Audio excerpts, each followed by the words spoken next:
All right, we're gonna continue game because last time I played, I died. Oh no! So a new game, you mean? New game, yep.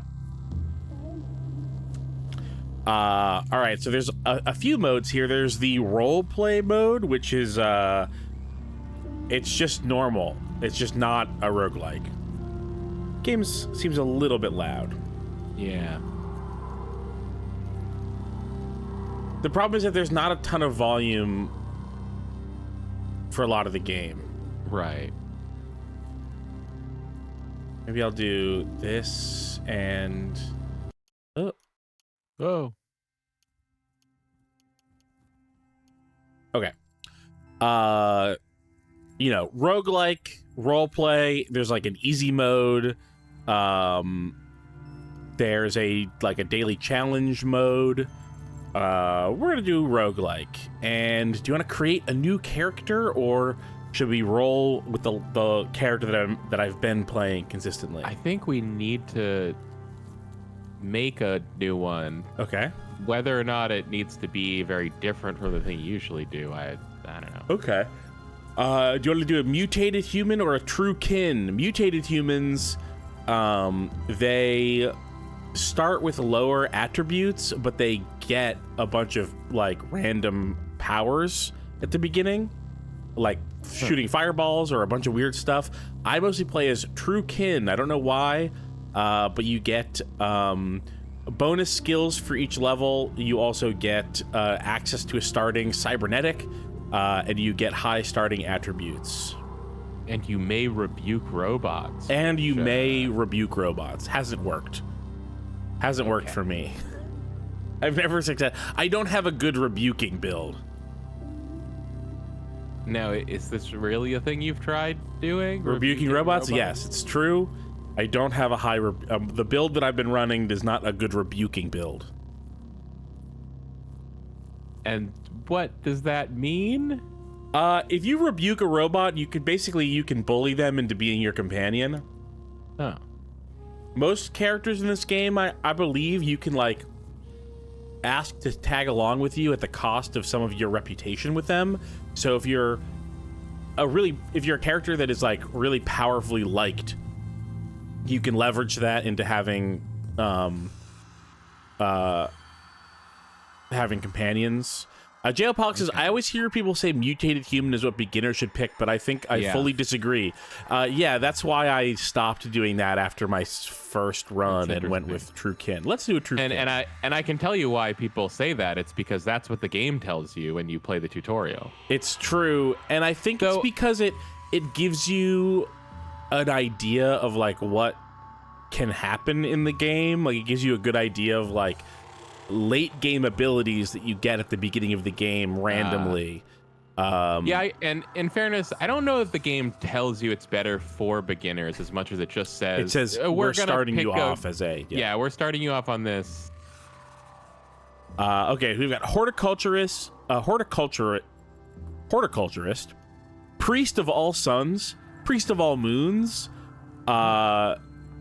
syzygier, artifacts, consul, praetorian, eunuch, child of the hearth, child of the wheel, child of the deep, and fuming godchild. Isn't syzygy a reference to some old classic computer game? Chat, tell us. Yeah, chat, tell us. I've been playing as a eunuch. Eunuch is a high agility build that starts with a pistol.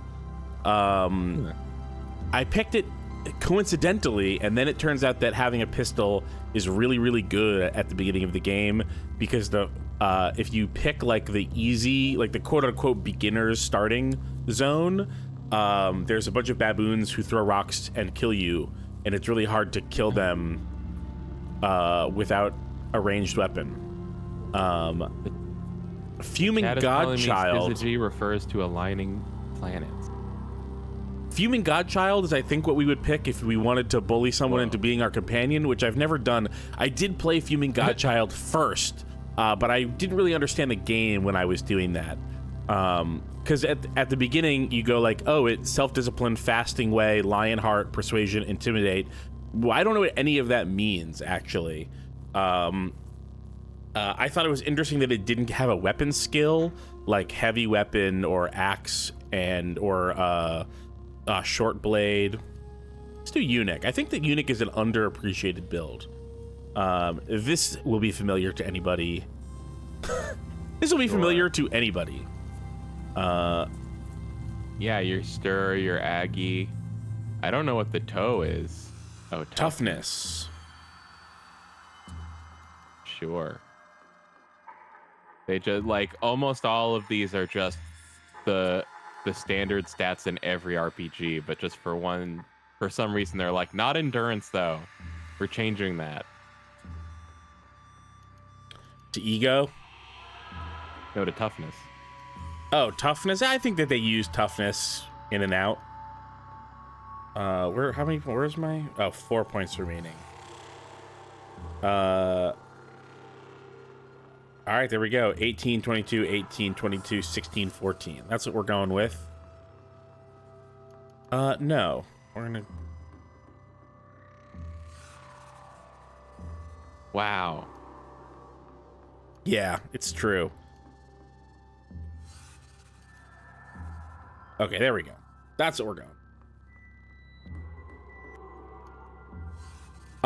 Another thing is there's obviously all these cybernetics, optical bioscanner, dermal insulation, but only for one part of your body. Night vision is what I like. This game becomes really hard at night, and you need to use a hand slot for a torch. And I go, fuck that. I will get night vision. But hyperelastic ankle tendons is really good. Translucent skin is really good. But this would be like another good one for the build that I have. It gives you a +2 dodge value. There's one that gives you, if you want to do an unarmed build, this one would fit that. Your fists do 2d3 damage. That's pretty sick. That's better than any weapon I've found in this game. I never made it past level 11. I keep dying on level 11. And then random name. I like the random no names. human has ever made it past level 11. No human has ever. Even the developers haven't seen what happens after level 11. We've talked about that before, right? Yeah. Joppa's the starting village. We'll just go with Joppa.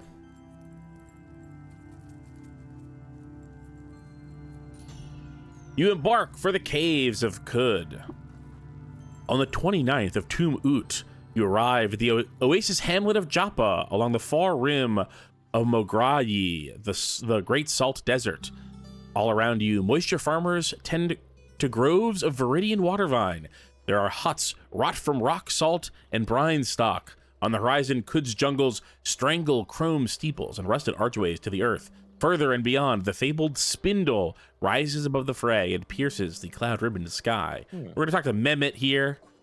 We are called Visito Apina, or Apina. Mehmet, the tongue says, live and drink. Oh, so Mehmet's always there. Mehmet's always there. Joppa is always the same. So if you want to, that's like a great way to practice the game, is like, they tell you to start off in Joppa. Joppa's always the same. They give you the same starting quest. Hike to Red Rock. There's a vermin that's been eating the water vine. It's not the normal thing. We got to go there and collect its body. What's eating the water vine? Another thing that's always here. Gonna go in here, close the door, steal this canteen, steal whatever in this chest. Copper nugget, that's okay. Hand axe, that's not useful for us. They're very, very aware of stealing. You can only steal from a totally enclosed room, or they'll fucking know. Oh, and come back. Accurate. Soft growling from Stesiphus. We can pet. Can you pet the cat? You can pet the cat. Yes. Unfortunately, cats do dislike you at the beginning of the game, and most cats won't let you pet them, but that cat will. This person. They won't let you into their holy places either. They won't let you into their holy places. Get this guy's junk that he leaves around. And he wants us to find knickknacks from a cave. And then this guy wants us to go to the salt, the 6-day stilt, which is like it is a big open air market, and also it is a monument to the idea of mercantilism. And this guy is a mechanimist convert. They worship markets. It's hard to exactly tell what their deal is. The great mechanimist temple of glass, the sacred offering well, and history in stone relief, peopled by the Argent Fathers in statue and light sculpture, encircled by the Grand Bazaar. I hear there are more people there than numbers in the void, and their chatter makes a sound wholly raw and new to the world. Will you go there and take my bauble? Will you offer to the well where I cannot? Yes, I will make the journey. In our culture, we just have those red concrete balls outside of targets. That's our monuments. That's to our monument. mercantilism. Yeah. I already prayed to the statue. I always pray to the statue. I don't know if it does anything, but it just seems right. This one gives you a quest to go to a particular place. Shrine to Koduk, the Mivavut Sorrow. The shrine depicts a significant event from the life of the ancient Sultan Kodukut. In 1921 BR, Kodukut pillaged all of Pipe Quarter Mibava, sowing with salt the fields of frogs and roots. She became known as the Mibava Sorrow. Perfect. I don't know what perfect means. Everything says perfect. I think it's the condition. I think it just means like not damaged. But sometimes you find something that's damaged that also says perfect. So I guess I have to assume that being damaged is part of its innate being. Wow. I received the quest to visit Mivaba, and we'll pray to Mivaba. Yes. Crocodile. Oh my god, you left water behind you. Yeah, when you go into the water, you become wet. Where'd that croc go? It didn't see us? This is from the developers of Dwarf Fortress, in case anyone didn't know. Or can't tell just innately from its whole deal.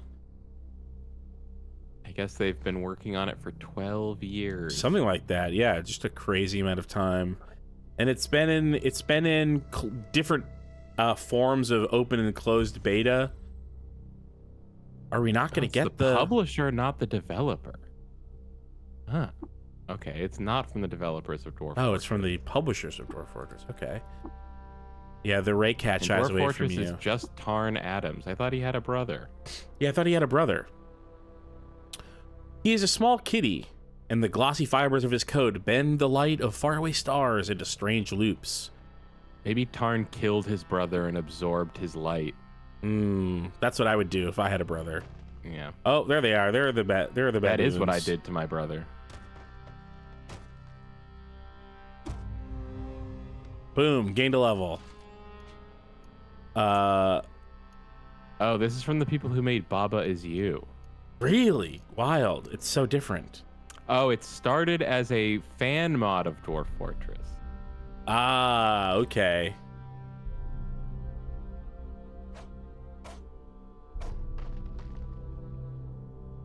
And I think like I could have been misunderstanding the little like video that's on the Steam page, but it seemed like much like the original Dwarf Fortress, this game was all ASCII art until like last week or something. Like the last update before 1.0 was them adding these little graphics to the game.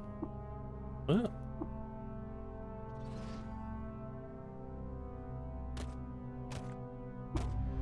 Oof. See, we almost died right then. That was tough. But the pistol helped us gain 2 levels. You can put a point into toughness. So my normal thing is, here's what I've gleaned. Put 2 points into toughness. I only had 1 point to put. Oh, I thought you said 2. I'm going to put 2 points once I have a second point to put. It's like, D&D or another role-playing game maybe, where you only get one. You only go up in modifier every other point on the evens. So once I'm at 16 toughness, my -1 will go away. That's really what I'm aiming for, is 0 toughness. And usually within the first 5 or so levels, you hit a level that gives you +1 in everything. and it'll automatically bring us up to zero, to a 0 modifier, and then we can do agility or strength some more. Skills. Elenok or Elenok. Elenok. Says that it's had sprites for years, so never mind. But it was ASCII for a long time because I've seen it. Jab is great. Some kind of big interface overhaul in the. I know the controller support is very new, and that's what I'm using now. The controller support's really good. I was having a little bit of trouble with the keyboard. Doing the tutorial gave me the impression that this game would be untranslatable to controller. It does give that impression, and yet, actually, it's better on controller. Star Crash says, this game is verified on Steam Deck. Yeah, I fucking hope so. This game? Are you sure Steam Deck can run this? Maybe they just mean streaming from your home PC. I don't know if it can handle it natively. God, the baboons and their stupid rocks that they throw. They're such awful Maybe creatures. That's the thing. Maybe you need controller support to be verified. Is that the idea? Right, yeah. That makes sense. So I started off coincidentally as the eunuch because I liked its purported playstyle. And then it ended up being perfect for these baboons are a real hurdle for a lot of people. Wow. They murder you. They absolutely murder you, the baboons. But I've never, I mean, maybe once or twice I've been killed by the baboons, but it's always because of like me being stupid. The baboons had never presented a hurdle. I just got very lucky that I have the right kind of thing. Hello, Ashara's in a box. Ashara's in a box? They had a first time chat and then said, and hi. Okay. I'm saying hi back. I thought you were talking about the spider, and this was like some spider thing that I didn't know about.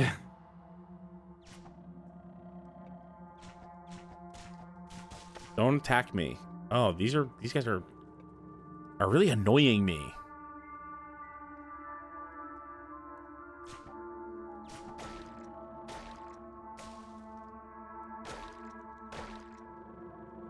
Ooh, that was a lot of XP. So we're in one of the I guess these are the caves. Is this one of the caves? This is one of the caves.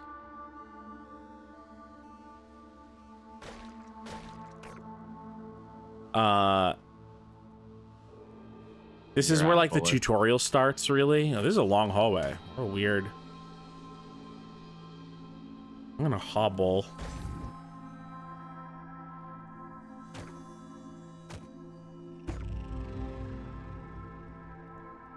Sweet. All right. So we want jab, but we don't have a second short blade yet, so it doesn't do anything. So we want pointed circle, so we get juke down here. You move one square at no additional cost. You may swap squares with a hostile opponent. That's nice. If you have two people attacking you, I'm pretty sure if you swap with a hostile opponent, it they'll attack the wrong guy. But maybe I'm wrong that happens. Definitely it seems like that happens sometimes. And then pointed circle. Whenever you juke an opponent while wielding a short blade, you make a free attack. There we go. Whoa.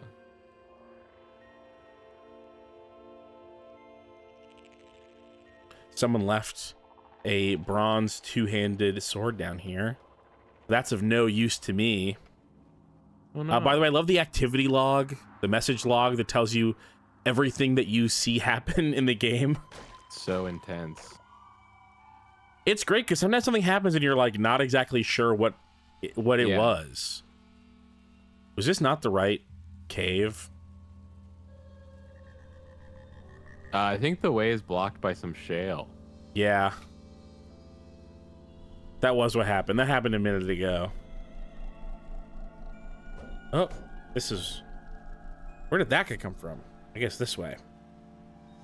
The stairs? No, I think he just came from down here. Let's fill out this cave. I like to fill out the caves. Short bow. This is another thing that I like to use the mouse and keyboard for still. You can use the right trigger to, like, look at stuff like this. And technically you can go like that. I like to have them in the nearby objects field and just, like, right-click on them from there. Serpentine. I don't know if that does anything.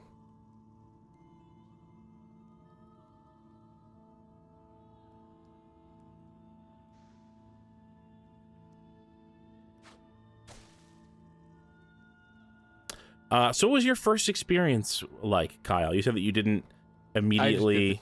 I just did the tutorial. I mean, like, experientially in your mind and body. Because you said it didn't really connect with you. Yeah, I don't know. I kind of got the impression it was like, oh, this must have been what it felt like for people who looked at Dwarf Fortress and didn't get excited. It was just like, oh, this is like a lot of stuff. I don't know why there's so much stuff in this game. Everything is so much. But there's so much less stuff in this than in Dwarf Fortress. Yeah.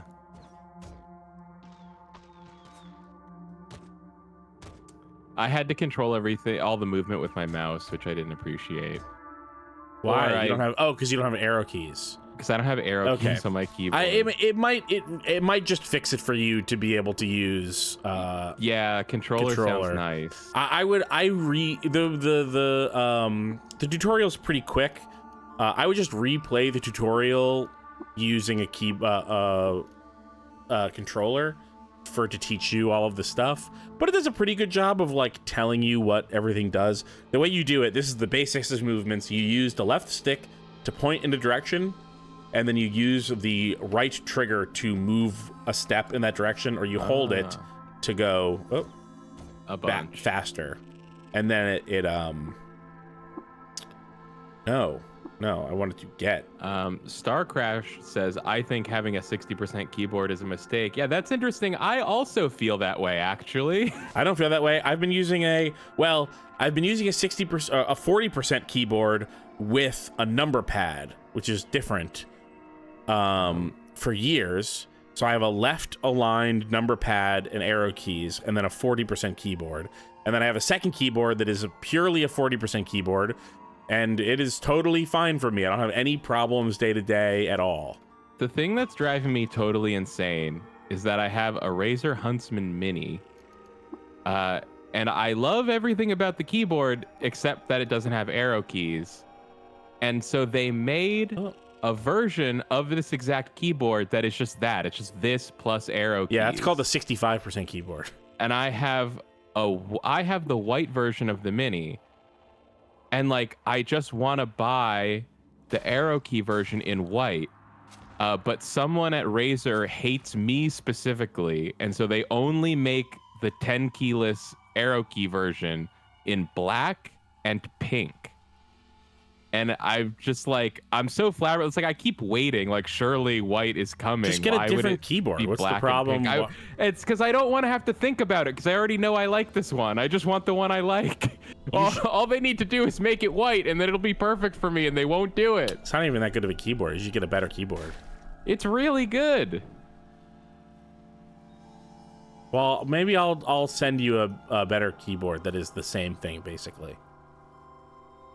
You won't have to think about it. It'll just be the exact same keyboard, but maybe slightly nicer and the same price. And white. Okay. I don't know why someone would say having a 60% keyboard is a mistake. That's no arrow keys. I mean, as someone with arrow keys, I just never use arrow keys.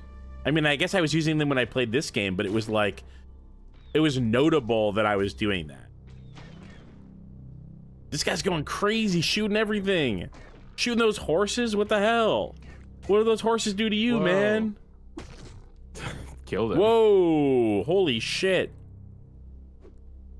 How are you gonna heal? This guy shoots. I'm gonna die. I'm absolutely gonna die. So Usually you start with like one or two healing things. Salve injector. There we go. Apply. Okay. It's possible. whoa.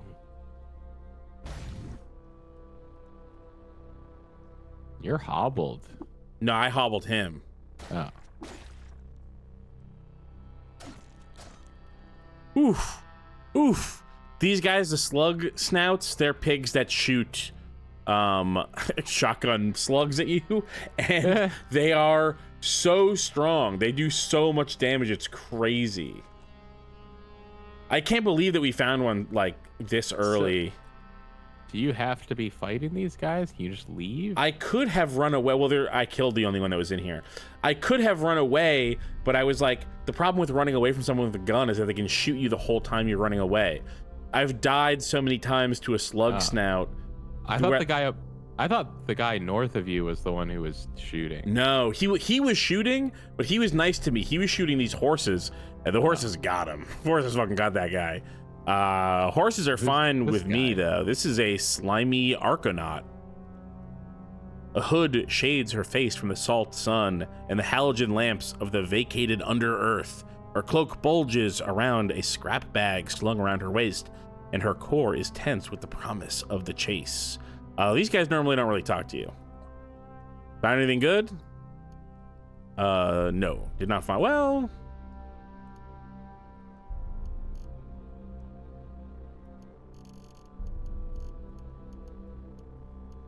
I'll probably just get rid of this stuff. And then get some water. The primary thing in this game is that it's really, really hard to find fresh water. Fresh water is essentially the change of this world. So you want to do a trade, and then you make up any deficit in the trade values with fresh water. Right. So in order to not die of thirst, you really want to have a trade surplus. Having a trade surplus is the most important part of this game. Weirdly. Have I found a dagger yet? I have. Slow Buffalo is saying they use what they call an MMO mouse, which I guess is the one with 12 buttons on the side for movement in this game. Jeez. That sounds crazy. Steel dagger. But I'm suddenly thinking like, wow, maybe having a mouse with 12 buttons on it would help in World of Warcraft. Okay. I bet that'd be awesome for healing. Not that I've ever really done that. You're so easily influenced by the chat. There was a slime, and the slime drops ooze, especially when you kill it, and then you trace slime when you get slimy. See, there's salty water, and then there's water. There's slime. There's very salty water, or I guess wet salt, and then there's salt water. And then there's slimy water. And then there's bloody water and bloody slimy water. There's all sorts of ways that tiles can be covered in different kinds of wet stuff. Cool. So if that's your deal.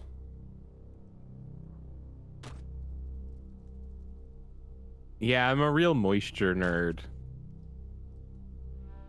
Love to think about the ways that things can have different kinds of liquids on them. Or suspensions.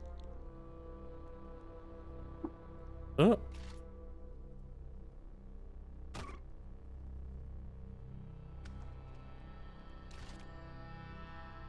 Right now, my goals for after this is to buy more bullets, because I'm probably pretty low on bullets already. This underground is like much bigger than this place normally is. This is underground? Yeah, I'm underground. Oh, there was all this grass. I thought you were above ground. Well, I'm in like the under earth. Don't you remember when I went down those stairs? Now that you say that, yes. But, you know, I just saw grass. I saw a big place with grass and water, and I was like, well, that's not a cave. That's an outside. Ooh, that was close. This game, it's so like every combat encounter can so quickly become too much.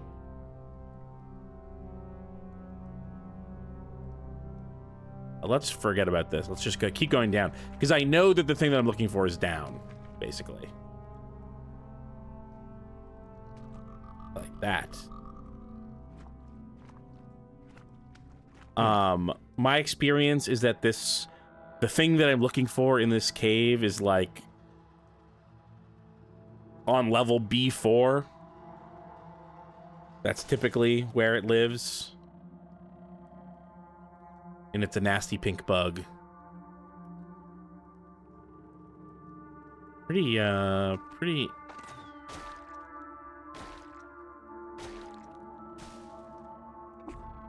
Uh-oh. I make camp and eat.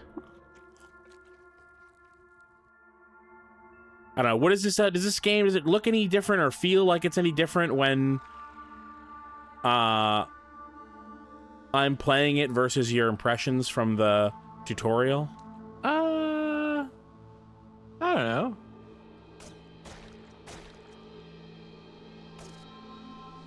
My impressions weren't like strongly negative. It was just kind of like, I don't know if this is for me right now.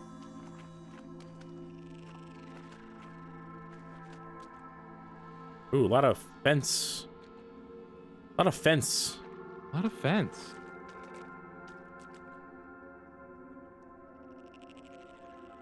A shawl? A quilted shawl? Watch out for that dog man. Yeah, the dog man Never will mind. get you. Oh, this dog man is worse. What's worse about him? He's just stronger.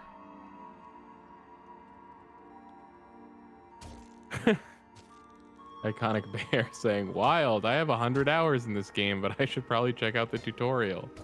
I'm not sure you need it at this point. Yeah, are you feeling like you don't know what's happening?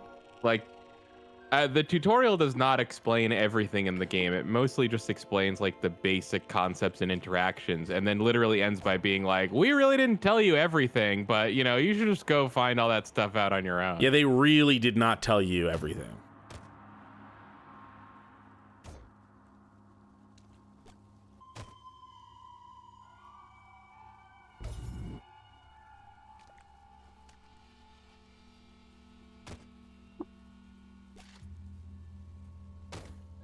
Ugh. These guys can really fucking get you. Those blue guys. Pretty much everything in this game can really fucking get you.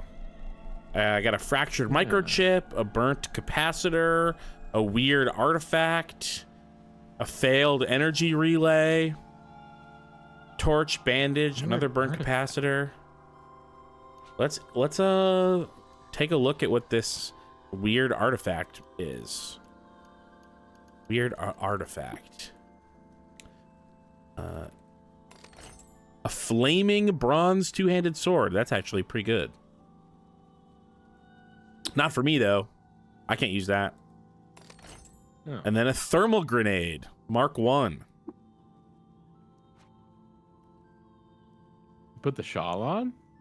The shawl's bad, unfortunately. What? Yeah, it gives me -1 dodge. And dodge is like my whole thing. The only reason why I'm alive at all is that my dodge is really, really high because my defense is really, really low. That makes sense, because if you dodge too quick, the shawl will fall off. It's true. But yeah, wool of many colors was horse bought from the Dromads and sourced beyond the Pale Sea, and its great pan of salt. Once the Issachar spun it to yarn on the wheel. A marsh dweller hand nodded the Sizit, and it gives you cold resistance, which I guess is why you would put it on. Or maybe there's something that like gets more powerful the lower your dodge is. I can imagine that that's a power that someone has somewhere. Oh, it was a slime. A slime was here. You don't think it's just like an unfortunately randomized item? No, because Like, I've seen that same shawl before. Oh. All this early game stuff is like pretty repeated. Like bronze dagger, quilted shawl is just one of those. Hey, why can't I find the down?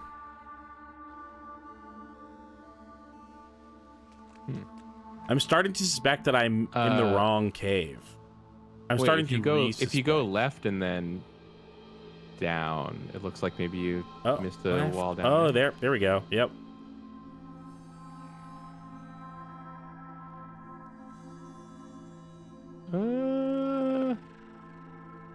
No. What the heck? What the frickin' heck? Hey, what the frickin' heck, guy? Although what also happens sometimes is I find the down, and then I go, I'll come back to that after I explore what's up. Oh. It doesn't, and you forget where it is. And then I forget where it is. You can see it in the shadow. Like, you can see there that there's stairs there. You can see that. It's hard to... It is hard to see, so it's only sometimes useful when it's, like, in the middle of a room.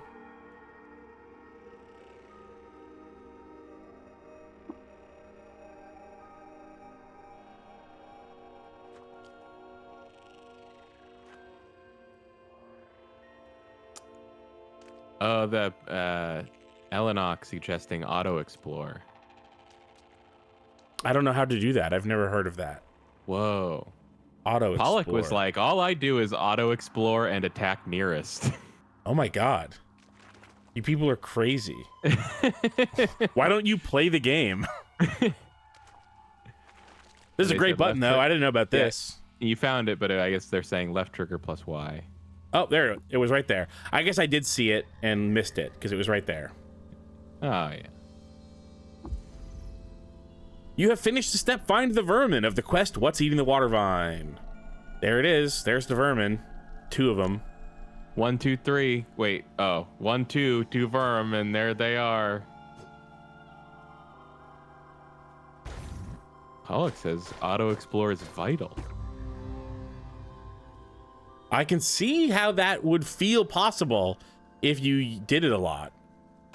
But I promise that I've played like 35 hours of this game in less than a week. and I haven't used it once. Astro Wizard says you can also tell it to find the nearest up or down stair. That I know about. How do you do that? With this button here.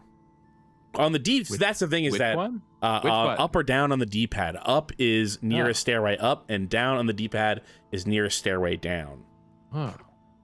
So what happens if you do the down right now, since you haven't found it yet? Nothing. It's just, I don't know what you're talking about. And if I did up, it would say, well, I'm not doing that because you're in view of an enemy, so I'm not going to be taking any automatic actions.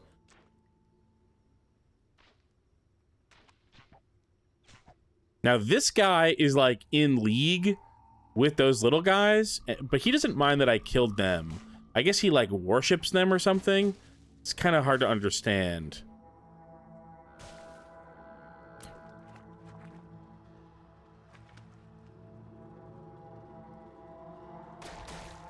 Fuck.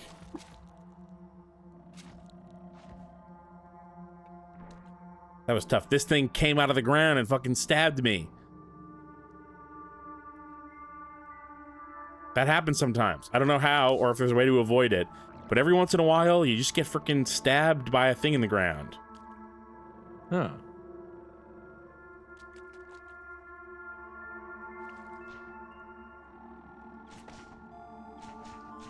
Chat. How do you avoid getting stabbed by the thing in the ground? If possible.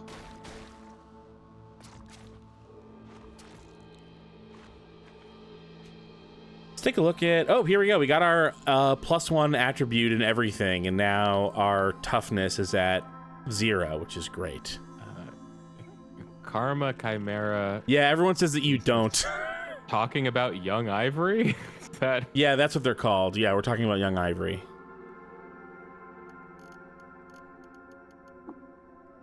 Jab. Part of life to get stabbed. Yeah. I simply do not avoid them.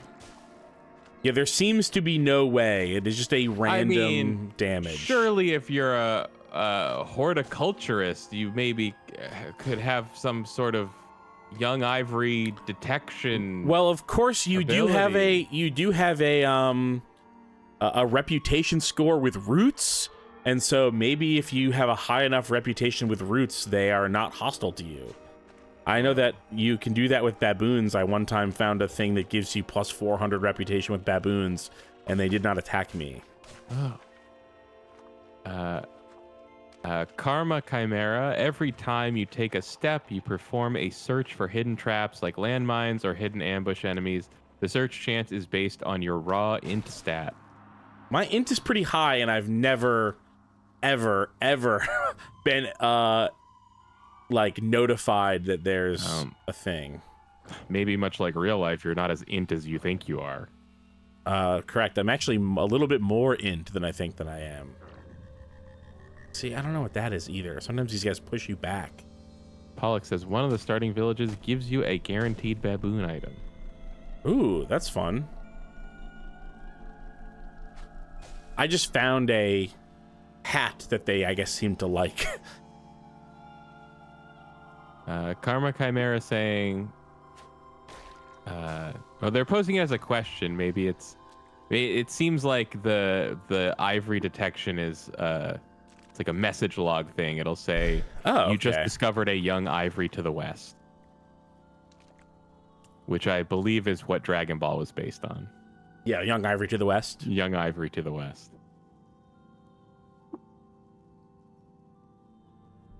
All right, and now we can go to the over map.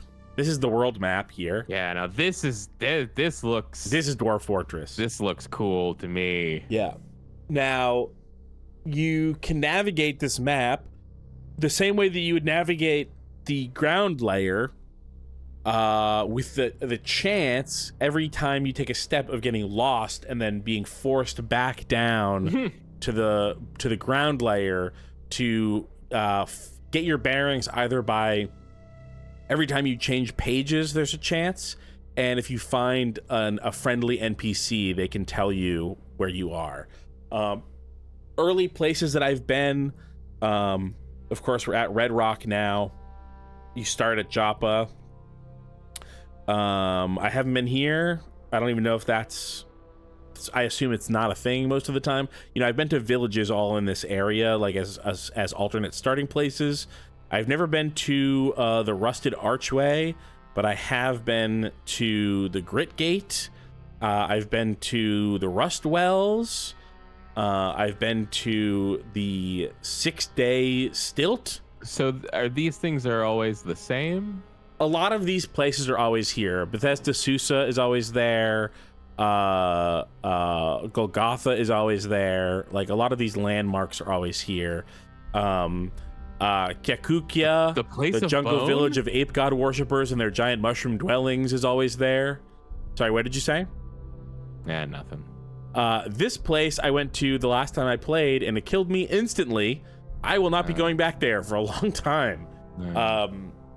It is like a series of conveyor belts that lead to your death. Oh no. Yes. No. If you go on the conveyor belts, it takes you into burning pits, and there's monsters everywhere. I'm seeing a rainbow in the lower right. Rainbow in the lower right. Landscape rainbow. A landscape rainbow. The rainbow wood. Of course, the rainbow wood. Yeah, I've never been further east than Golgotha. Oh no, that's not true. I have been to Kekukia. But yeah, I have no idea what this is. Lake Hinnom. That seems like a pretty cool place to go, right? Sure. The Palladium Reef. The Eid That's Freehold. Sick. Pretty sick.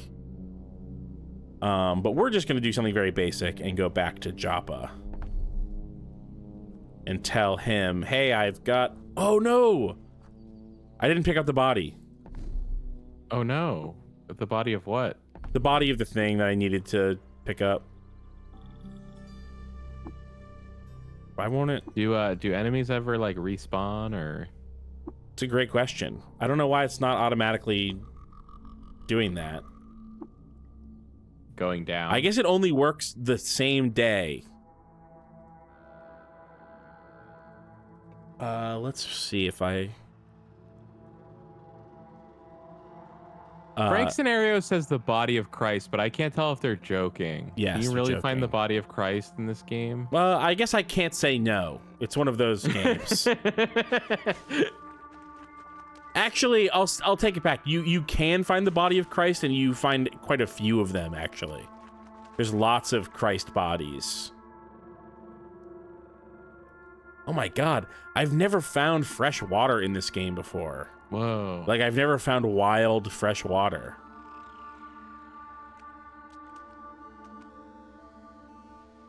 Never thought of water as being wild or domesticated before. Oh yeah, the water that you were used to having is domesticated.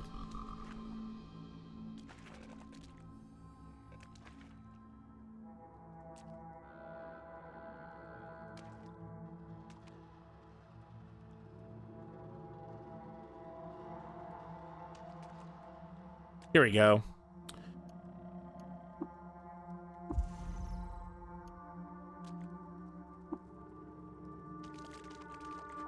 Yeah, just in the heat of the moment, I forgot to pick that body up. Slow Buffalo, this is a great tip. I've done this before and had zero success with it. But if you you can select a container to automatically collect the liquid that it already has in it, so you can go to your inventory and select your, water skin and say, hey, keep picking up water. Oh, I've picked up the whole basin by mistake.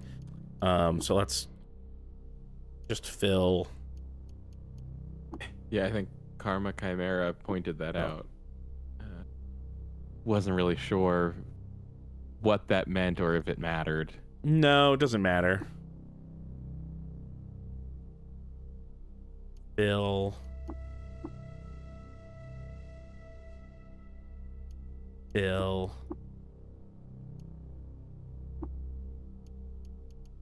So my understanding of the canteen is that it's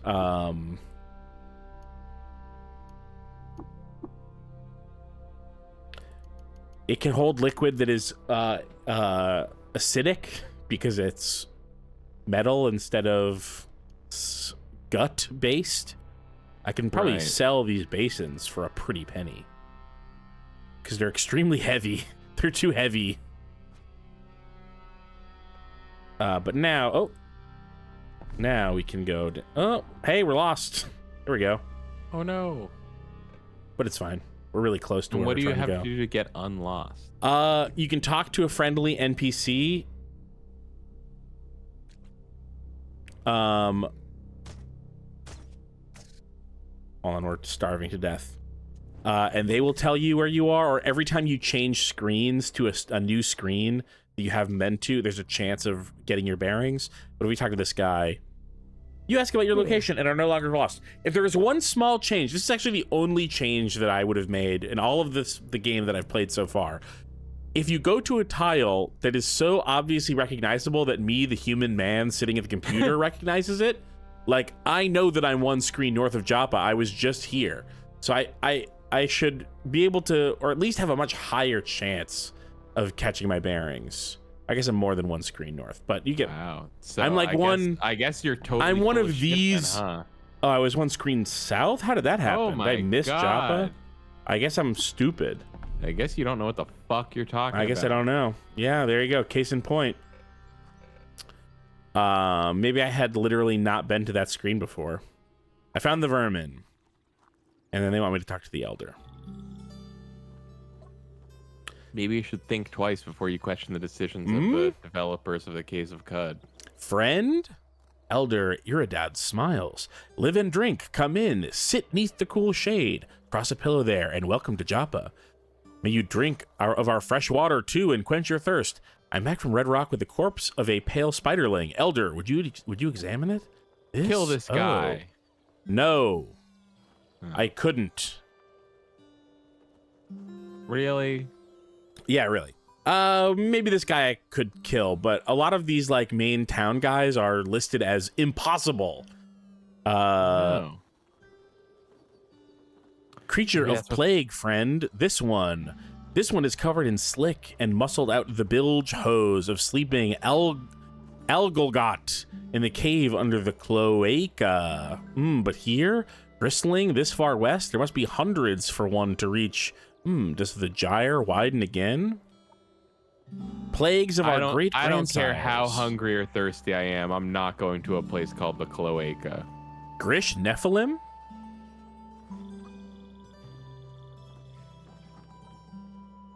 In dyed robes, flashing gestures of hand, and ranting about pipe milk, a gyre wight must be. They about worship the Grish Nephilim as gods. Yeah, that guy that I was talking about. Live and drink. I received an Uber Nostrum injector, a weird artifact, a salve injector, a salve injector, and a salve injector. My reputation with the villagers of Joppa increased by 200 to 60. Let's see. Yes, neutral and impossible. This guy should also be impossible. Warden Urame. Neutral and impossible. Elenox is explaining those world map squares represent a 3x3 grid of screens. So when you went into one, you might have just been moved one screen left or right of Joppa, and that's why you couldn't find it when you kept going south. Yeah, I think usually when I get lost in the center of those three. So I was kind of surprised that it put me to either side, because I was just going up or down. But hey, no biggie.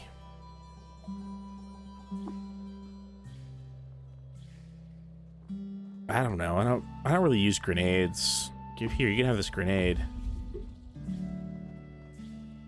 You swell with the inspiration to name your sandals. Do you wish to? Sure, I'll name them based on their qualities. The Shining Sneaks of Joppa.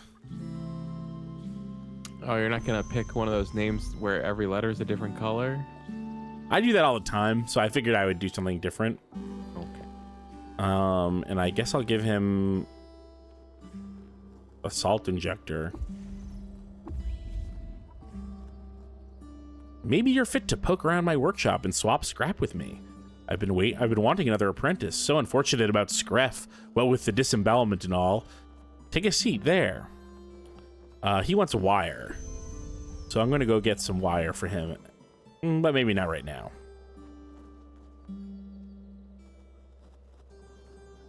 Let's do one more thing. What do you think we should do, Kyle? I don't know. We can go somewhere. We can go do that thing that he just wanted. We can go to the stilt. The fuck is it called? The 6-day stilt. The 6-day stilt. We could go to. We could try to game for 30 hours. Look, you don't always remember 6-day stilt. We could try to make it to Kyakukia, which I've only been to once. Ape god worshippers. Yeah, the ape god worshippers. We could go to the Grit Gate. I don't really remember what's over there. I don't think I've ever been to Bethesda Susa. The further away it is, the harder it will be to get to, and the bigger of a chance that we die on the way. Pollock is yelling stilt over and over again. Just 4 times. Just 4 times. That's over and over. Yeah.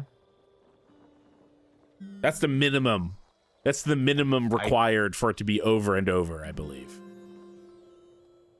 Boilant Green says, make a play for the spindle. I've never even considered the spindle. All right, I'm going to get this guy's lead slugs, which are great because they're so cheap.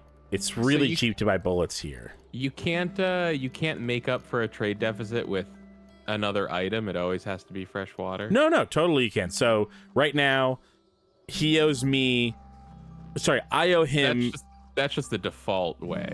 Well, it would be a deficit like after. Okay, so I'll show you. Like right now, I owe him 2.25 drams of water for 63 bullets. Now, if I say I don't need these 3 of these arrows, Now all of a sudden, I owe him 2.25, but he owes me 12.61. So then it will average out to 10 drams of fresh water to even up the trade. So that's what I mean by like it'll make up for a trade deficit. So you trade the items and then the change is water, but I could very easily be like, I just want to pay 3 drams of water for the bullets. I don't want to trade. But I do actually want to trade. And so they're going to give you water? Yes, because my stuff was worth more in the end. In the end, my stuff was worth more.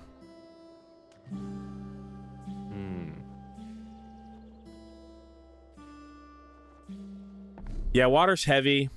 Water is heavy. Especially if it's heavy water. The spindle, is this the spindle? I haven't even looked over here. No? Where's the spindle? That looks like a spindle. It sure looks like the spindle.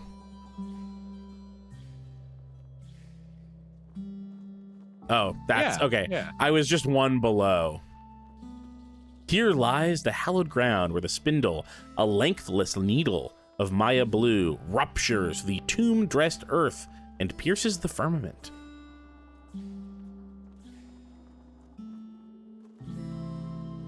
I don't even know how I would get there. Oh, lost. Have you never forded a river? Oh, I forded the shit out of a river. I don't know.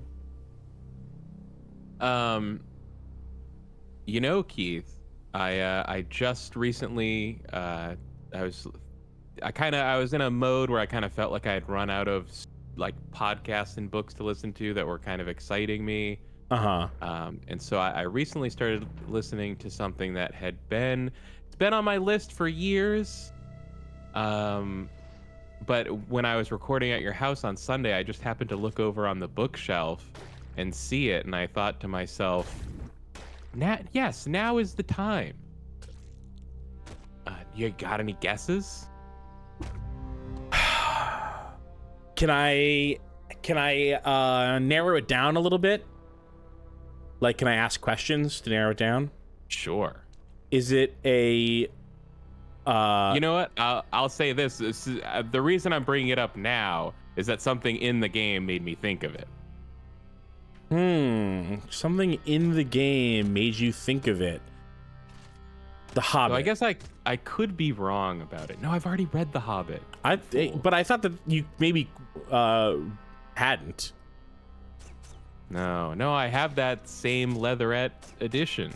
Yeah, that's Isaac's. I actually don't have my own copy of the book.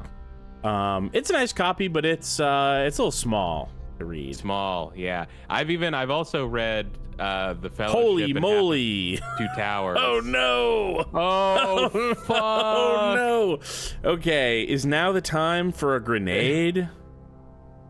Anyways, you think the text on the leatherette copy of The Hobbit is small? Just open up The Fellowship. It's like pocket Bible size text.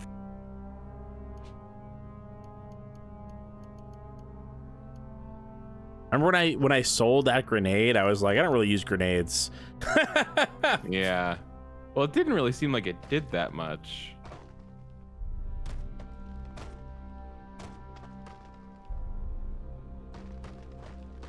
The baboons can shoot? What is this They're garbage? throwing rocks. We've talked about this. Baboons can throw rocks? What is this shit? You seem like you're getting away pretty well.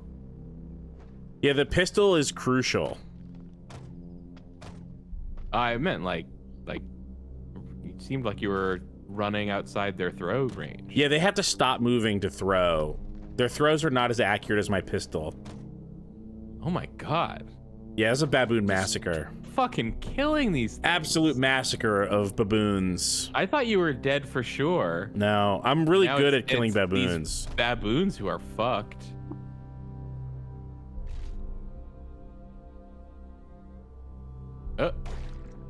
Whoa. Oh my god. Yeah. I'm pretty fucking sick of taking out baboons. I kind of feel bad for the baboons, actually. Right? Yeah. I actually don't know what happened with the grenade that I threw. I think it was a gas grenade.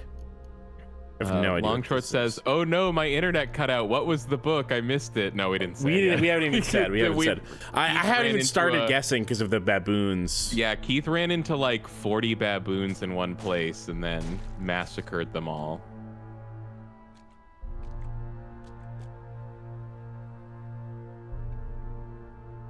Okay. Is it before or after the start of the 19th century? After. Is it a Stephen King book? Sorry, you think I'm going to be reading a book from before 1800? I mean, I certainly thought it was within the realm of possibility. Wait, sorry, did Stephen King write Christine before or after 1800? It was Christine? No. Okay. Well, that's the thing is that here's what's on my bookshelf. A giant row of like mostly political philosophy. 3 rows of fiction that is like I would say like from early novel to like Russian realism in terms of like range, like a time period range. And then what's Russian realism? Like Dostoevsky and Tolstoy. Okay. And that's what I assumed would be the answer, but it still doesn't really tell me anything because I don't know that much about them. So yeah, so like stuff like Don Quixote, stuff like Tales of Genji, like old early novel, like, you know, first novel kinds of first books. Ever novels is what I'm hearing. Yeah. And then like French romantic stuff, Russian realism stuff, some British stuff from between those things kind of, and then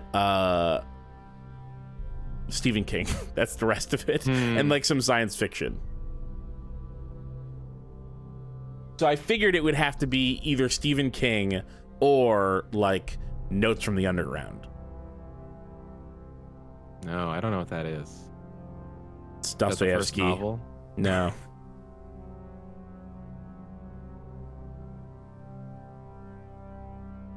So what's the book? Is it Stephen King? Did you? No, it's not Stephen King. It's not Stephen King. Is it a sci-fi book? Ooh, sounds like maybe. You know, I don't want to, without, splitting hairs, I guess I'd say no. Okay. Yeah, I would say no. Somebody who knows Philip K. Dick it better might be like, no. Okay. I think I give up. Only named authors so far. These aren't even books. Well, but I was wrong about the authors, so I wouldn't have been right about the books. I started listening to and have already finished The Color of Magic. Oh, Terry Pratchett. Yeah. I moved on to the next book. The Light Fantastic. Really good. Yeah, The Color of Magic. I really, I think that specifically Terry Pratchett's Discworld stuff is really good, but that the like early stuff, the Rincewind stuff, is like underrated for some reason in his catalog. The original like Rincewind trilogy. Yeah, the Color of Magic, Light Fantastic, and Sorcery. The whole time I was listening to it, I was remembering, like, I don't remember the specifics because I hadn't gotten into Discworld at the time, but I remember, like, there being a thing among Discworld fans of, like, they'll hem and haw all day over, like, what book you should start with. Yeah, they say, like, have, like, flow charts like, over, like, how they connect and which ones you should start with. And it's like... and by the way, the answer's easy. Start with the fucking first one that he wrote, the you first idiot. Book. Yeah, and it's like... I thought it was going to be one of those things where it's like, well, it's like he wasn't really planning on making it like a real world at the time. No, so it doesn't really have that much to do with the wildly world. world-buildy. It's immediately all about the construction of the world and the cosmology and everything. Yeah. So it's like, so why would you not start with this one? I don't get it. Yeah. Fans are weird. Fans of things are so weird. Yeah, they are.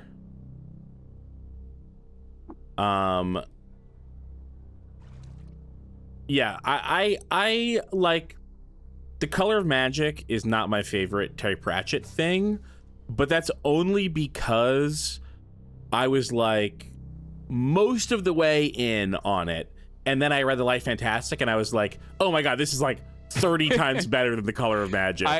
I'm early on the light fantastic, but I am already like, this is funnier. Like, this is written better. Yeah, it's better written. Sorry, I'm in an intense fight now.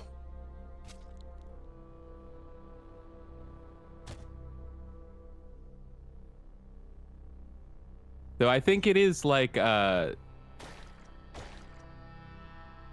it's this weird thing. There's no real getting around it. It's not a flaw of the books at all, but there's something about one of these books where like Discworld is like, it is both like an epic fantasy adventure, and it's also has a lot of really silly jokes. Yeah.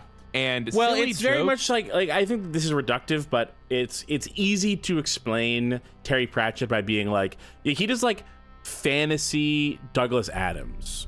Yeah, it is like so exactly of a kind with Hitchhiker's Galaxy Guide to the Good Hitchhiker's save. Galaxy comma Guide to the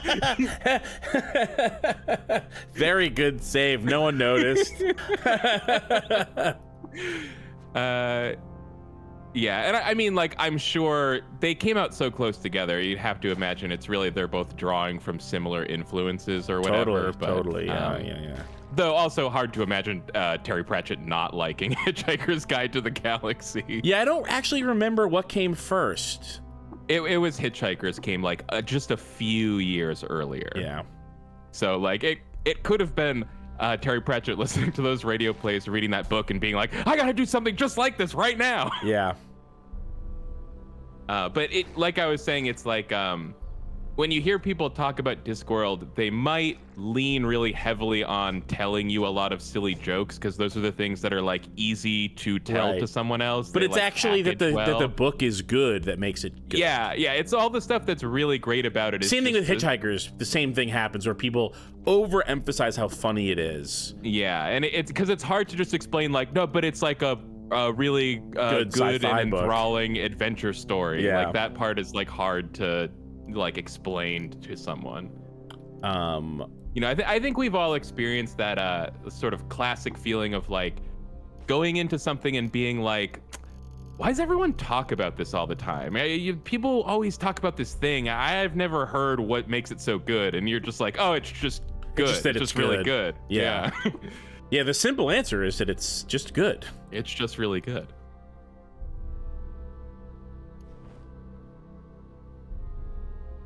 Starcraft saying, I was looking into those books recently because I was interested, and yeah, everything I read was like, don't start at the beginning, which seems dumb. Yeah, start at the beginning. As someone who recently started at the beginning, go for it.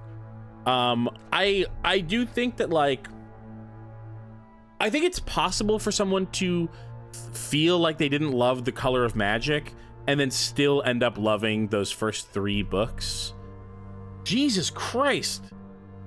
Christ. What was that, a field full of baboons? A field full of baboons that led to a field full of leeches. Oh, and what made me think of Discworld just now is the place called The Spindle, which I think is maybe a place in... Maybe?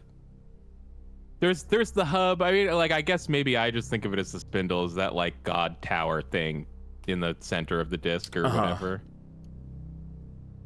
I think they call it The Spindle I should reread I'm not those. Sure. It's funny because I actually just convinced Isaac to read those, so it's funny that nice, came up. yeah. Was one of them like out, like not in the thing? I don't think I noticed. Okay, maybe I just looked over and saw like Magic. 8 Discworld books in a row on the Yeah. shelf. The audiobook is really good though. It's good. a lot of good voices, and they have sort of randomly, they have some footnotes inserted, and it's Bill Nighy does just the footnotes. And Bill Nighy does just the footnotes? Just the footnotes. He's great. I love Bill Nighy. He's in it for like all of 120 seconds or something. And I think it's I forget who does the main narration, but I think they have Peter Serafinowicz come in just to do super deep voices for a couple characters like That's Death. funny. Also love Peter Serafinowicz. If I no one ever, don't know what they're from. What? Peter Serafinowicz played the Tick in the recent Amazon Prime The Tick series that lasted 2 seasons and was replaced sort of by The Boys, a much worse show. I did enjoy a good amount of The Boys, I have to admit. Well, despite The everything. Tick is even better. Let me kind of find the main person here. Someone says Peter Serafinowicz was in Dark Souls 2. That's funny. I didn't realize that anybody was in Dark Souls 2. Colin Morgan does the main narration. By the way, it's extremely odd that I haven't regained my bearings yet. Theo Foe says, I read The Boys when I was an edgy teen. I could never bring myself to try the show. I'd never read the comic. I did hear from people who had seen both that the show was a lot better. And maybe, while still problematic, maybe not quite as. The show? Yeah. Yeah, correct. The comic is like way worse, is what I've heard. In terms of being like insane and problematic. Iconic Bear says, oh, Colin Morgan did that Merlin show a while back. I don't know which one that is. I'm having an awful time. Like, I mean, I'm having a fine time, but trying to get out of this. The fuck? I accidentally clicked on a. So is there no way to get back to the? Oh, you said there's a chance that. Oh, you know what? I'm stupid. I can just talk to bearings. this guy. Oh, he won't tell me. Oh, I guess I regained my bearings at some point. I guess I didn't know that. I missed it. I was probably, you know what? It probably happened when I was like running for my life, and I didn't notice that that I had regained my bearings. Seti, I'm surprised to hear you say that you're surprised to hear that The Tick was good, because you watch so much of our stuff. Surely you've heard Keith say that 100 times by now. I know. Yeah, I'm surprised because I say it all the time because it's really good.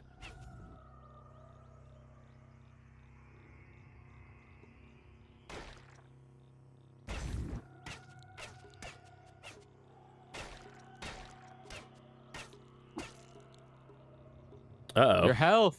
Your health. My health. My precious health. Give to me my health. Ooh, I have a weird artifact. Oh, I shouldn't get distracted. I should just heal myself.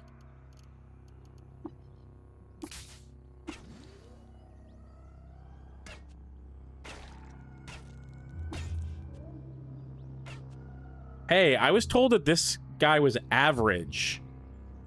Bloody chitinous puma. Oh god, a chitinous puma? Yep. Are you fucking kidding me? What kind of sick god would make something like that? Jesus Christ, that was tough. That was a tough little fight there. That's OP if I've ever heard of such a thing. Yeah, they shouldn't make pumas chitinous. They're already too powerful. Yeah, exactly. Jail Pollock saying, Keith is maybe the only person I've ever heard talk about The Tick ever. It was well regarded. And I don't know if they specifically mean that new. I guess I interpreted that sentence as any version of The Tick, but maybe they. No, that can't be it, specifically because that new one. The Tick is famous.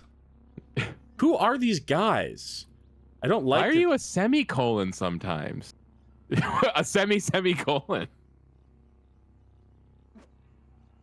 They're everywhere. Holy shit. I'm clearly within their domain. Uh-oh.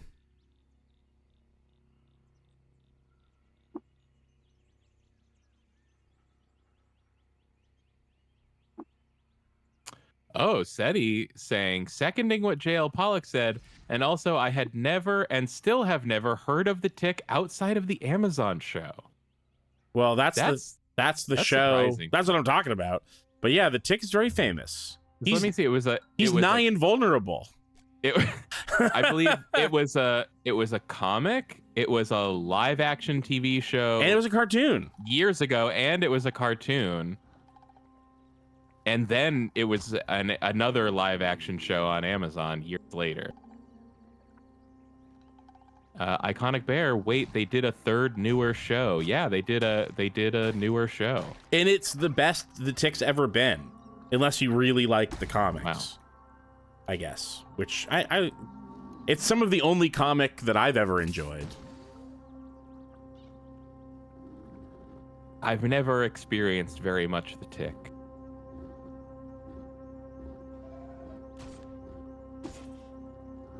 Oh God, who was the guy that was the Tick? Who's the famous voice guy, and I can't think of his name ever anymore. Patrick Warburton. He did the Tick, right? He did do the Tick. Warburton. He played Putty in Seinfeld. His claim to Putty fame. in Seinfeld. I think he has a more famous claim to fame these days. That's what I said. Oh wait, what do you think his more famous claim to fame is? I think he's way more famous for being Kronk. You think that Kronk is more famous than Putty? Yes. Yes, Kronk I do. Was basically simultaneous with Seinfeld. I know, but people keep going back to that. People and no keep one watches going back Seinfeld to both. Anymore. That's not true. If anything, Seinfeld's more popular now than it's been in 15 years. Here's the thing is, I am constantly hearing people be like, I'm not like other girls. My favorite Disney character is Kronk. You know, like one of those things, like everybody loves Kronk and they actually bring it up a surprising amount. No, I totally think that it's his second most famous role, for sure. Someone in the chat is asking what the hell is Kronk, and they're lying. Kronk is the henchman character from The Emperor's New Groove. I was about to call it How the Emperor Got His Groove Back. Okay, SETI has a much better point than Kronk, which is that he was a mainstay on Family Guy as the fucking, what is he, a cop? Is his name Joe? Is he a cop? Or is he a fireman? What is he? I don't. The neighbor in the wheelchair. Person. Oh, I think he's also Patrick Warburton. I guess he's a cop. SETI says yes, cop. I think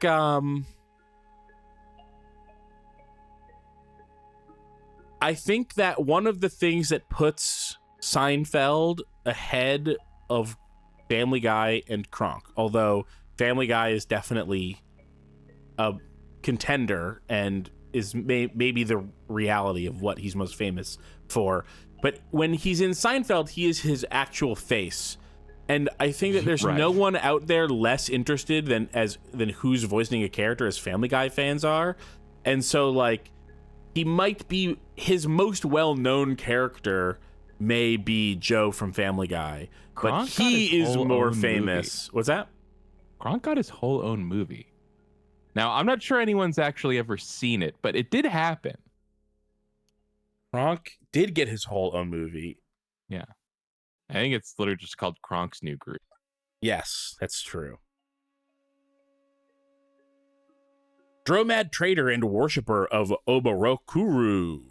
But like how sorry, you're No, I'm just trading. Like how, I mean, I know it's hard to gauge, but like, was he on a lot of episodes of Seinfeld, or was it like one or two? Okay, no, he wasn't on a lot of episodes of Seinfeld, but people are, and I know this for a fact, people are consistently shocked by how few episodes he was in, because all the episodes that he was in are extremely famous and well loved, and he sort of defined an era of Seinfeld. Like the David Puddy era of Seinfeld is its whole own thing. Huh. I think he's in 6 episodes. Iconic Bear, did they recast Kronk as a joke? Like, is Patrick Warburton not in Kronk's New Groove? Now I'm looking this up. I actually think he's most famous for being the narrator in the Netflix adaptation of A Series of Unfortunate Events. Oh. Which was a bad show. Not that this should shock anybody, but they did not recast Patrick Warburton as Kronk for Kronk's New Groove. No, he's a working actor. He's like Right, yeah, about as famous. we can't afford Warburton for this. I can't say Warburton. Warburton. Yeah, we've got to get a different huge comedy guy. Yeah. Rob Riggle. Right.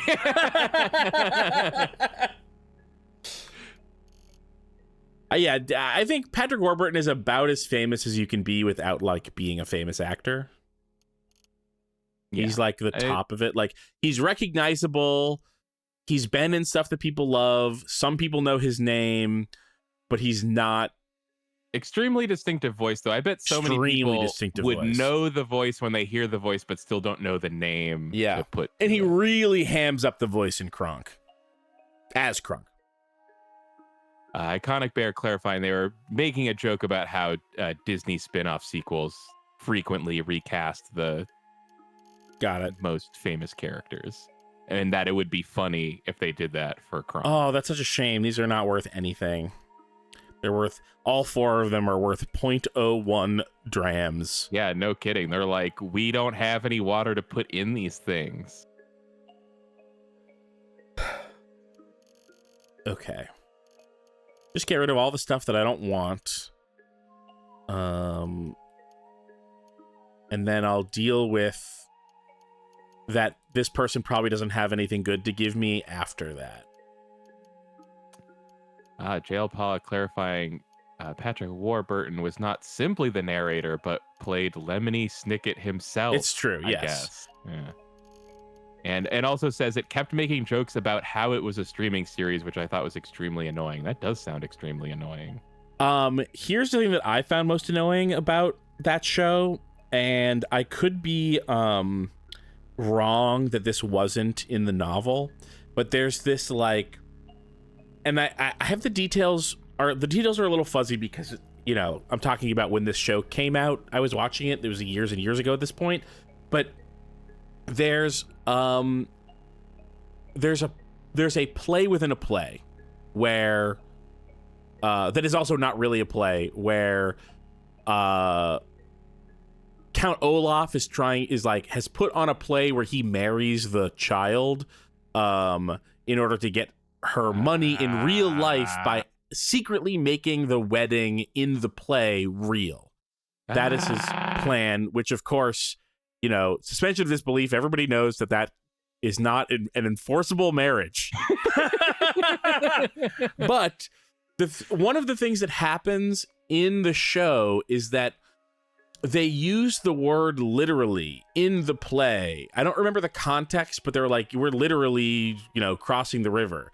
And then because it's an annoying series that is well written enough to not be a series of annoying events. It's a series of annoying sections. And then the television series is like not as well written. They include this whole part about like how it was wrong to say that they were literally doing something because they weren't literally doing it.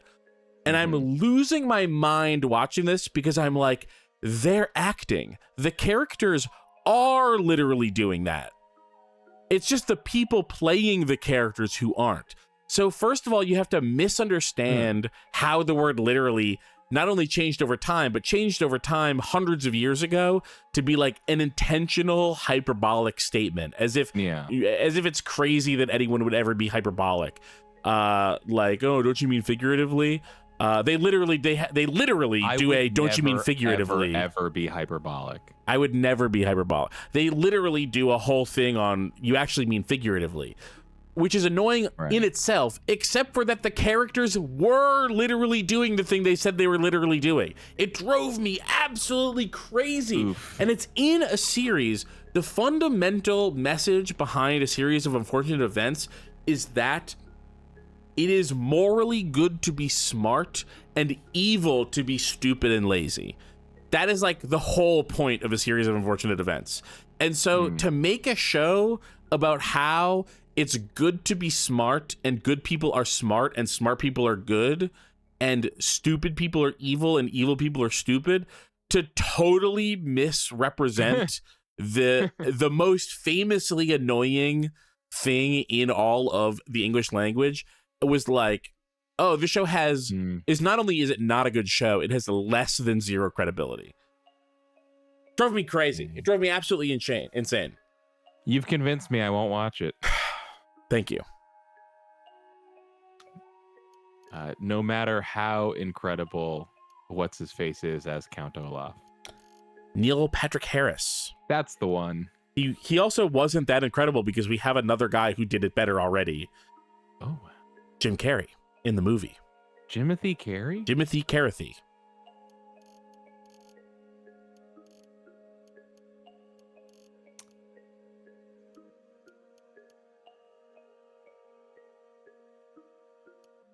JL Pollock says, I think he wasn't great as Count Olaf, but we don't know which one they're talking about. We don't know. I mean, it has to be Neil Patrick Harris because he's the one that wasn't great. I mean, Jim Carrey also wasn't great as Count Olaf, but at least he was good. My entire experience with the series is not finishing the first book, so I don't. Neil Patrick Harris has only ever been good in one thing, and it's Harold and Kumar Go to White Castle. It's the only thing he's ever been good in.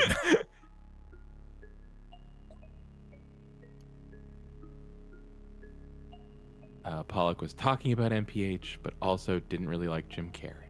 He's fine. At least you can count on Jim Carrey to be Jim Carrey. Yeah. If you have to count on Neil Patrick Harris to be Neil Patrick Harris, you've already lost.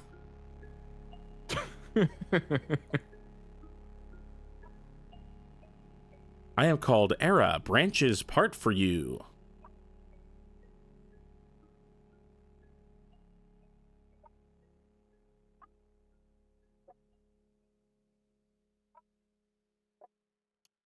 Well,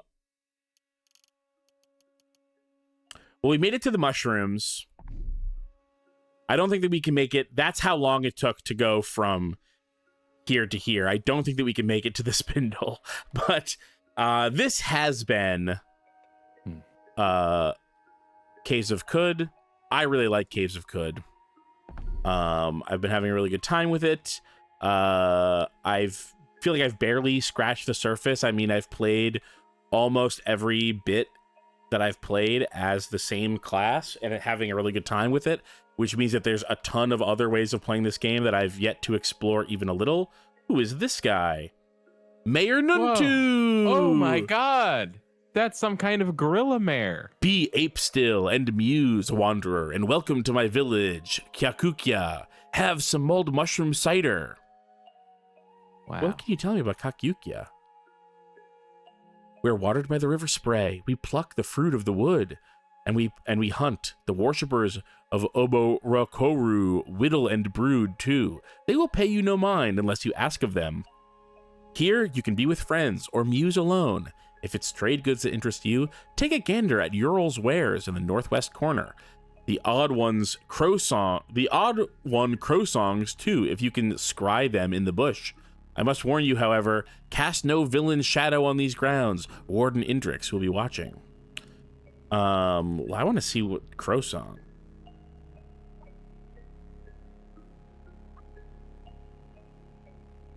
Scry them in the bush. Scry them in the bush. You? No, that's Woodsprog. Ooh, you? No, that's Svadim Eld and worshipper of Oborokoru. Oh, hey! Here we go. Crow song. Someone is swaddled in the fleece of life and death. Grass, fern, and moss grow on or are the svelte figure's clothes, and mushroom caps are the buttons and fasteners. A leery pipe of needlepoint ivy curtains their face, hornholds round their waist, and peeking through the canopied shoulder are the carved hilts of sword twins. Physical features: bite, equipped with leafy vest, leafy helm, grassy yurt mat. Weird artifact, weird artifact, weird artifact. Yeshir skin slippers. ITBSTG lens. Oh wait, What? light obfuscating lens. You can just barely make out the darker text. Light obfuscating lens. That's amazing. I love that. I am Yeah, vestido it was extra appido. hard to see through the Discord stream. Crow Song, Death Wonder. A colony of ants eating me, the leaves, the light, and thereon. Why are you hiding in the bush? Hiding, no. Being grass. The feeling of animate being, radiating inward like a turned out star. This guy's weird. Why are you here? Death is like the color of everything, but sometimes it waves in bright ribbons, like here. The whittlers weigh their passing goods, and the walls are corpse eaters. I don't feel like he answered your question. Tugged from the claws of one who had become a cord in time's silly carpet. I outrooted the hilts and sheathed the blades. Now I am he. I still have the nail dirt. Okay. Okay, weird guy. All right, thank you, Crow Song. Thank you, Crow Song. Okay, that's been it. Hey, you can go to our Patreon, contentburger.biz. We didn't mention it this whole stream until just now. That's how dedicated we are to not being annoying about it. If you appreciate that, why don't you go there and check it out? You can gift subscriptions now. Do you have a friend who likes Run Button but doesn't pay us money? And you have the money to do that for them? You can buy them a subscription. Hey, do you have a friend who you think should like Run Button and they don't? And you go, well, there's 1,500 Run Button videos and only like 100 of them you need to pay for, but it's still nice to give them a gift. Here, have this. Go to their YouTube video and watch their free videos, but you technically have access to their Patreon now. You can buy a friend a subscription. That's a feature that Patreon I feel like should have had a decade ago, but that's fine. Contentburger.biz if you or a friend would like to sign up there. Also, make sure to go to youtube.com/runbutton to find all of our videos, including the soon-to-be posted Let's Play 20 Years of Sonic Remake videos that we've been doing since the summer, with a long break. Yet. Well, we had a long break, and we started doing Silent Hill 2 Remake, which kind of took priority since the Sonic Sega CD was broken. Yeah, the Sega CD tried to fuck everything up, but they couldn't stop us. They couldn't stop us. A combination of me and a new power plug fixed the Sega CD. And so we've already almost finished Sonic CD now, and those episodes can be posted. I would say between 1 and 3 days, the first of those videos will be up. It just depends if I want to put up the last Silent Hill 2. I will do that. I'm going to put up the last Silent Hill 2 remake from our first session, and then I'm going to start doing Sonic. So that's the order. Those, of course, will be up on the Patreon first, but you can get all of our videos at youtube.com/runbutton. Make sure to follow us here on Twitch and subscribe to us over on YouTube, and leave a thumbs up to combat the psycho thumbs downer that we have. We have one psycho thumbs downer, and you have to put a thumbs up to combat them and leave a comment to double combat them. Kill them with thumbs ups and comments. Keith Pickle Pie says, "Ooh, real hardware. They care. They care. Someone cares." Here on Run Button, we haven't always used original hardware, but we have used it way more than you would expect. Way more than you would expect. Way more. And when we don't have real hardware, we have like hardware emulation instead of like a port or like a pirated copy of something or an emulator. Right? We've almost what I mean is playing a PS2 game on a PS3 instead of playing a PS2 game on DuckStation. Yeah, sure. Or no, DuckStation is PS1. But you get my point. Yep. Okay, that's it. Follow me on Blue Sky. I've been posting there a lot. You can go to keithjcarberry.contentburger.biz or search Keith Carberry on Blue Sky to find me there. Kyle's not anywhere. You can also follow me on Twitter, and Run Button has an account on Blue Sky and on Twitter that you can follow. Instead of following me on social media, you should just go to youtube.com/runbutton and watch more of our videos. That's true. And comment on them. And hey, do you know about Media Club Plus? It's a show I do where we watch and talk about Hunter x Hunter, the anime show that's really good. We're like now 2/3 of the way through that series. So if you haven't heard of that and you're interested in it, check it out. It's a really good show. If you're even halfway interested in Hunter x Hunter or hearing me talk about a TV show, for longer than the runtime of said TV show, then check that out. Media Club Plus in your podcast app. Okay, bye. Bye.